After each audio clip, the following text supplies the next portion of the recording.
सो main memory जो कि responsible होती है for all the current execution of your processor, है ना। सो जो भी चीज प्रोसेसर अभी एग्जीक्यूट कर रहा है that has to be there in the RAM, random access memory. So main memory is an integral part of your CPU, that is central processing unit. ठीक है। अब मेन मेमोरी के आगे फर्दर दो पार्ट्स होते हैं, RAM एंड ROM. आप बचपन से पढ़ते आ रहे हो what is the difference between RAM and ROM, है ना, क्या होती है, फुल फॉर्म बताओ। सो this is something very basic in computer जो हम सदियों से पढ़ते आ रहे हैं। बट यहाँ पर हम थोड़ा कुछ एक्स्ट्रा भी पढ़ेंगे इसमें कि रैम रोम के चिप्स का साइज क्या होता है, कैसे उनके एड्रेसेस की मैपिंग होती है। So that is also we are going to cover over here. ठीक है। So main memory is the central storage unit in the computer system. अब इसमें हमारे पास रैम है और रोम है। Now, integrated circuit RAM chips are available in two possible operating modes, static and dynamic. The static RAM consists essentially of internal flip-flops that store the binary information. Then, the stored information remains valid as long as the power is applied to the unit. The dynamic RAM stores the binary information in the form of electric charge that are applied to capacitors. इनमें continuous power supply की जरूरत नहीं होती, इनको current supply करते हैं, then कुछ seconds के बाद उसमें फिर से सप्लाई करते हैं, so they can maintain the charge for a time. The capacitors are provided inside the chip by MOS transistors. The stored charge on the capacitors tend to discharge with time, and the capacitors must be periodically recharged by refreshing the dynamic memory. Refreshing is done by cycling through the words every few milliseconds to restore the decaying charge. The dynamic RAM offers reduced power consumption and large storage capacity in a single memory chip. The static RAM is easier to use and has shorter read and write cycles. दोनों के अपने advantage हैं, दोनों के अपने disadvantage हैं। तो RAM जो है आपकी स्टैटिक वो इजी टू यूज होती है, टाइम कम लेती है। डायनामिक रैम में एक्सेस करने में टाइम थोड़ा ज्यादा लगता है, but it is cheaper and it can store large data in RAM. तभी हमारी रैम के साइजेस अब बहुत बड़े होते हैं, क्योंकि we generally have dynamic RAMs now which are made up of capacitors instead of normal flip flops. ठीक है। Then you have read only memory. So read only memory is your ROM chip. इसके अंदर आपका क्या store होता है, bootstrap loader, कि आपका सिस्टम ऑन कैसे होगा। ये हम मॉडिफाई नहीं कर सकते हैं, इसमें जो इंस्ट्रक्शंस हैं वो परमानेंट होती हैं, ये वॉलेटाइल भी नहीं होती। रैम जो है वो वॉलेटाइल होती है। वॉलेटाइल मतलब कि पावर गॉन डेटा गॉन, ये इनवॉलेटाइल है, इसमें जो स्टोर्ड है वो स्टोर्ड रहेगा फॉर एवर। ठीक है। And we can delete it with some special techniques like UV rays, and अब तो EEPROMs आ गई हैं, electronically erasable programmable read only memory. आपने देखा होगा कभी हम विंडोज में जब सिस्टम ऑन कर रहे होते हैं, F11 अगर प्रेस करो तो एक ब्लू स्क्रीन आ जाती है जहां से हम सिस्टम की सेटिंग्स चेंज कर सकते हैं, hardware settings. That is actually the bootstrap loader जो कि आपकी रोम में स्टोर्ड होता है। ठीक है। So among other things the ROM portion of main memory is needed for storing an initial program called a bootstrap loader. The bootstrap loader is a program whose function is to start the computer software operating when power is turned on. Since RAM is volatile, its contents are destroyed when the power is turned off. The content of ROM remain unchanged after power is turned off and on again. The startup of computer consists of turning the power on and starting the execution of initial programs at your operating system. और वो आपके सारे devices वगैरह भी check करता है, तो ये सारा काम होता है। अब यहाँ पर वो आपको दिखा रहे हैं कि एक सैंपल सिस्टम है हमारे पास, जिसके अंदर हम मेमोरी साइज यूज कर रहे हैं 1024/8 का। सो टोटल मेमोरी जो अवेलेबल है वो है 1024 वर्ड्स। ठीक है। हर वर्ड की जो साइज है वो 8 बिट्स है। अब इसको इन्होंने डिवाइड किया हुआ है, एक बड़ी चिप है इनके पास रोम की, जिसका साइज है 512/8, मतलब 9 बिट्स की जरूरत पड़ेगी रोम के एक एड्रेस को रेफर करने के लिए। और यहाँ पर ये यूज कर रहे हैं रैम का साइज 128/8। सो 4 रैम चिप्स मुझे लगानी पड़ेंगी ताकि मेरे पास 512 साइज की रैम आ जाए, है ना। तो टोटल 1024 हो गया, 512 रैम है, 512 आपके पास रोम है। Now, a RAM chip is better suited for communication with the CPU if it has one or more control inputs that select the chip only when needed. तो इसमें क्या है कि आपके पास रैम चिप सेलेक्ट करेंगे, उस पर हम रीड या राइट दोनों ऑपरेशन परफॉर्म कर सकते हैं। जो रोम चिप होती है उसमें सिर्फ रीड ऑपरेशन ही होता है, उसमें राइट ऑपरेशन होता ही नहीं है। तो अगर आप इसका ब्लॉक डायग्राम देखो रैम चिप का, सो एक टिपिकल रैम चिप जो है, इसके अंदर 128/8 की हम रैम ले रहे हैं, ये डेटा बस के साथ कनेक्टेड है, 8 bit of data will be transferred. अब यहाँ पर 7 बिट का एड्रेस आ रहा है। क्यों आ रहा है 7 बिट का address? Can you write in the chat and tell me why the address line is having a 7 bit address? 7 bit का एड्रेस क्यों है? Why not 8, why not 10, why not 12? Why is it a 7 bit address in this chip? 7 bits इसलिए हैं क्योंकि इसका size है 128। 128 कैसे आएगा आपके पास? 2 raised to the power 7। Since 2 raised to the power 7 is 128, इसलिए 128 डिफरेंट मेमोरी लोकेशंस में से एक लोकेशन को रेफर करने के लिए आपको 7 बिट्स की जरूरत पड़ेगी। सो अगर मेरे पास 128 डिफरेंट लोकेशंस हैं और मुझे उसमें से किसी एक को रेफर करना है, I need a 7 bit address. Then I have the read and write signals. ये है चिप सिलेक्ट। चिप सिलेक्ट क्यों है?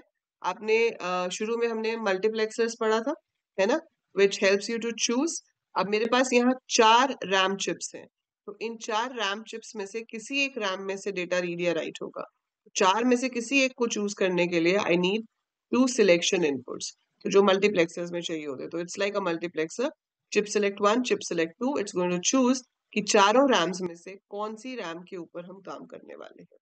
तो आपके पास जब एक एड्रेस जनरेट होगा, उसमें हमारे पास चिप सिलेक्ट 1 होगा, चिप सिलेक्ट 2 होगा, रीड राइट सिग्नल्स होंगे, memory function and state of data bus given है यहाँ पे। तो अगर चिप सिलेक्ट 0 0 है, ठीक है, सो चिप सिलेक्ट 0 0 होने का मतलब है कि आपका इनहेबिट हाई एम्पिडेंस स्टेट है, हम कुछ भी नहीं कर रहे हैं। अगर चिप सिलेक्ट 0 1 है और ये जो है रीड राइट क्या है, ये क्रॉसेस है, पता नहीं, मतलब इसमें डोंट केयर है कि इसमें कुछ भी हो तो इट विल नॉट वर्क, ठीक है। अगर ये रीड और राइट भी दोनों 0 0 होंगे तो भी हाई एम्पिडेंस है। बट अगर ये 1 0 है, 1 0 है मतलब we are going to write. So 1 0 का मतलब है कि ये काम करेगा। देखो इसमें आप देख रहे हो कॉम्प्लीमेंट दिया हुआ है चिप सिलेक्ट 2 में, तो इसमें सीधा आना चाहिए, इसमें कॉम्प्लीमेंट आना चाहिए। सो दैट मीन्स अगर 1 और 0 इस चिप में आएगा तो ये दोनों में एक तरह से 1 1 रिसीव होगा, मतलब ये रैम चिप काम करेगी। रीड 0 है, राइट 1 है, तो हम राइट ऑपरेशन परफॉर्म करेंगे। और अगर ये 1 0 है और रीड ऑपरेशन 1 है तो राइट की प्रायोरिटी कम होती है, रीड की प्रायोरिटी ज्यादा होती है।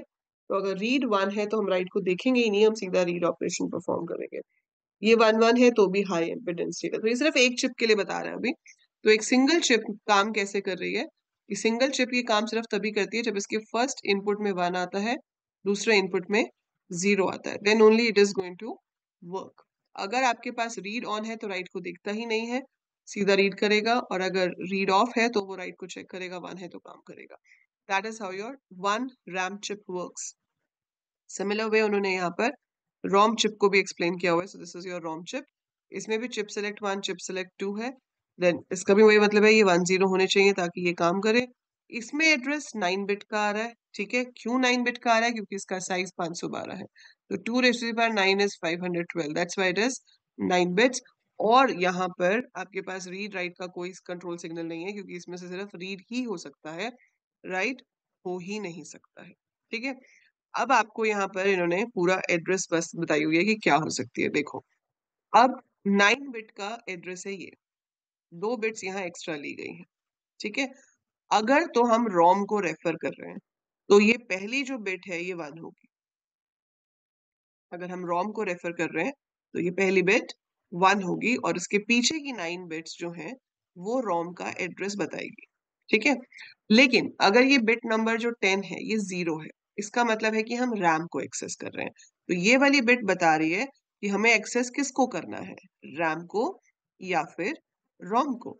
अगर ये 1 है तो हम रोम को एक्सेस कर रहे हैं, अगर ये 0 है तो हम रैम को एक्सेस कर रहे हैं। तो 0 का मतलब है रैम, 1 का मतलब है रोम। अब ये जो बिट 8 और 9 है ये बताएंगी कि कौन सा वाला रैम चिप। 4 रैम चिप है आपके पास। 0 0 का मतलब है फर्स्ट रैम चिप, 0 1 का मतलब है सेकेंड रैम चिप, 1 0 का मतलब है थर्ड रैम चिप, और 1 1 का मतलब है फोर्थ रैम चिप। और पीछे की जो 7 बिट्स हैं वो उस रैम चिप के अंदर से किस एड्रेस पे काम करना है उस एड्रेस को बताएंगी, ठीक है। और यही सब कुछ जो हमने अभी टेबल में देखा है वो इन्होंने इस डायग्राम में बना के दिखाया हुआ है, कि अगर हम ये सारी रैम चिप्स को और रोम चिप्स को सीपीयू के साथ कनेक्ट कर दें तो ये आपकी डेटा बस जा रही है जो कि रैम और रोम के साथ कनेक्टेड है, ठीक है। यहाँ से हमारे पास 16 बिट का एड्रेस होता है, पर हम सिर्फ 10 बिट्स को यूज कर रहे हैं, और इन 10 बिट्स में से आपके पास 1 to 7 जो एड्रेस है वो हर रैम चिप के अंदर जा रहा है, देख रहे हो? 1 to 7 हर रैम चिप के अंदर जा रहा है, लेकिन रोम के अंदर 1 7 के साथ 8 और 9 भी जा रहा है ताकि 9 बिट का एड्रेस बन सके। ठीक है? उसके बाद ये जो है 10, ये जो 10 है, ये आपका जा रहा है CS2 में। देख रहे हो? ये 10 वाली लाइन किस में जा रही है आपकी? CS2 में, क्योंकि ये 0 होगी तो आपका रैम काम करेगा। अगर ये 1 हुई तो रैम काम नहीं करेगी, तो आपकी रोम काम करेगी। और वही बिट जो आपके यहाँ पर जा रही है CS2 में, वो यहाँ कॉम्प्लीमेंट होकर आ रही है। ठीक है? तो अगर वो 1 हुई तो ये यहाँ पर 0 को भेजेगा, दैट मीन्स ये काम करेगी। ठीक है? और अगर वो 0 हुई तो यहाँ पे 1 आएगा, मतलब रोम काम नहीं करेगी। फाइन। अब आपके पास क्या बचा है? ये 8 9 डिकोडर है। इसमें 8 और 9 वाली बिट्स जाएंगी, 2/4 का डिकोडर बनेगा। अब इसमें से कोई एक ही 1 हो सकता है, तो अगर ये वाला 1 है तो आपकी रैम चिप 1 काम करेगी, अगर ये वाला 1 है तो रैम चिप 2 काम करेगी, RAM chip 3, RAM chip 4। So that is how we decide what is to be done. और CS1 जो रोम का है, इसमें आपका सिर्फ रीड वाला सिग्नल ही आएगा, क्योंकि इसमें सिर्फ रीड ही होता है, राइट इसमें होता ही नहीं है। इस डायग्राम के आने के चांसेस बहुत कम है, but you can't leave anything. आप ऐसा नहीं कर सकते कि छोड़ जाओ, पता चले छोड़ गए और यही आ गया, है ना? सो इसलिए ये मुश्किल नहीं है, लंबा बहुत है। It's not difficult, but the same chips देखो ना, ये चारों चिप सेम है, 1 2 3 4 सेम बनाना है आपको, सेम डिट्टो कॉपी पेस्ट 4 में। इसमें बस राइट सिग्नल हट जाएगा और ये एड्रेस में 9 बिट्स आ जाएंगे। Otherwise it's the same thing you're putting in every chip, बस बनाना बार बार पड़ेगा, अदरवाइज वही सेम चीज को आप बार बार बना रहे हो। तो ये आपकी मेमोरी ऑर्गेनाइजेशन है, मेन मेमोरी ऑर्गेनाइजेशन। ये सब इन्होंने अपने वर्ड्स में लिखा हुआ है, जरूरी नहीं है आप इनकी तरह लिखो, आप अपने वर्ड्स में उसको एक्सप्लेन कर सकते हो, बट आपको ये बनाना सही है। ठीक है? ये हेक्साडेसिमल एड्रेसेस दिए हुए हैं, नहीं भी लिखोगे हेक्साडेसिमल, सिर्फ एड्रेस बस और कंपोनेंट बता दोगे वो भी बहुत है। ठीक है? But you must explain this in your own words, और डायग्राम आपका सही होना चाहिए। सो आर्किटेक्चर में डायग्राम सही होना बहुत ही इंपॉर्टेंट होता है, क्योंकि डायग्राम से ही पता चल जाता है कि आपको कंसेप्ट समझ में आया या नहीं आया। सो दो इसके चांसेस बहुत कम है, क्योंकि यूनिट 4 में आपके पास डायरेक्ट मेमोरी एक्सेस मतलब इनपुट आउटपुट भी है और ये भी है, तो हमारे पास 2 क्वेश्चंस आ सकते हैं।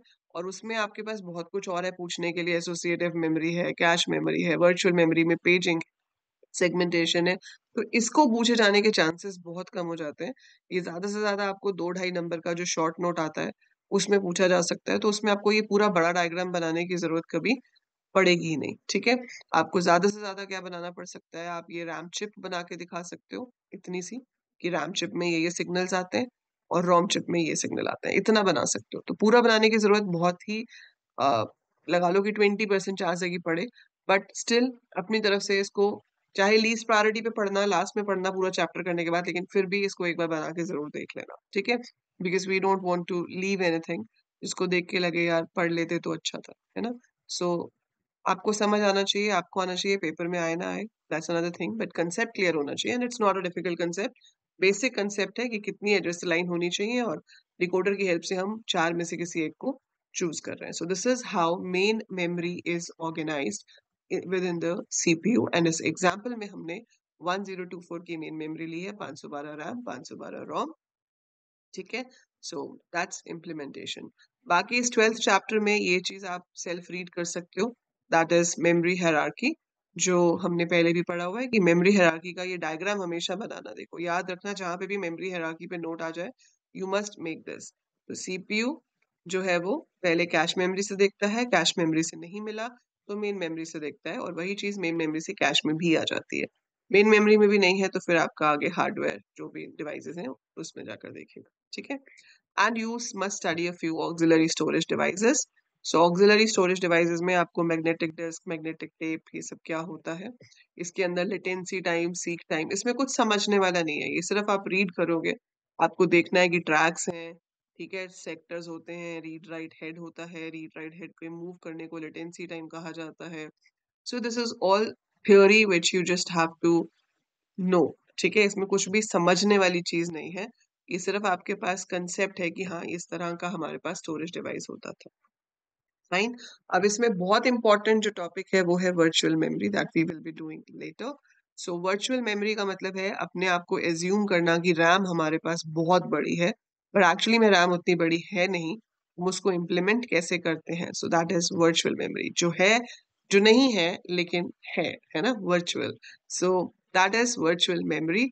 इसके अंदर हम दो टेक्निक्स पढ़ेंगे, पेजिंग एंड सेगमेंटेशन, फिर उसके अंदर भी कुछ सब टॉपिक्स हैं, and that will conclude your chapter number 12, right? So I hope this is clear कि मेन मेमोरी क्या होती है, एंड इसको आप पढ़िए, प्रैक्टिस कीजिए, डायग्राम्स बना बना के प्रैक्टिस कीजिए, क्योंकि जितना डायग्राम बना के प्रैक्टिस करोगे उतना देख के कभी नहीं आता। देख के लगता है हाँ हो जाएगा, देख के तो आपको रैम चिप भी लगेगा बहुत इजी है, पर वो रैम चिप भी नोटबुक पे बनाकर देखो, अपने हाथ से बनाओ। जब तक नहीं बनाओगे you will face a problem in the exam to make it, ठीक है? So make sure you make all the diagrams in the notebook with your hand, right?